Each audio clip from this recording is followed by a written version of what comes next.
বরিশালের খুব বিখ্যাত আর পুরাতন একটা রেসিপি হচ্ছে এই খাবারটি। কে কে চিনেন বলুন তো? এর নাম হচ্ছে মলিদা। তো চলুন কি কি লাগছে মলিদা তৈরিতে দেখে নেই। প্রথমে এখানে পোলার চাউল নেওয়া হয়েছে 250 গ্রামের মতো, আর নেওয়া হয়েছে কোরানো নারিকেল, আর এখানে নেওয়া হয়েছে খেজুরের গুড় গুলিয়ে নেওয়া হয়েছে, সাথে আদা দেওয়া হয়েছে।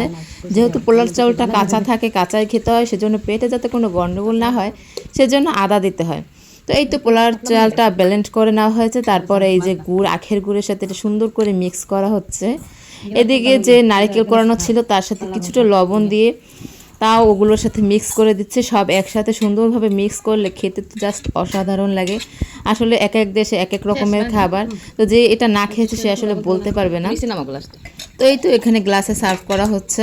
যারা এই মলিদা খেয়েছেন তারা তো জানেন কতটা টেস্টি, আর যারা এটা না খেয়েছেন তারা অবশ্যই একবার হলেও টেস্ট করবেন। বরিশালের বিখ্যাত মলিদা, এটা খেলতে কিন্তু খুবই সুস্বাদু হয়, খুবই প্রাচীন একটা রেসিপি। ঈদে তো হবেই এই রেসিপিটা। তো কে কে ট্রাই করেছেন অবশ্যই জানাবেন।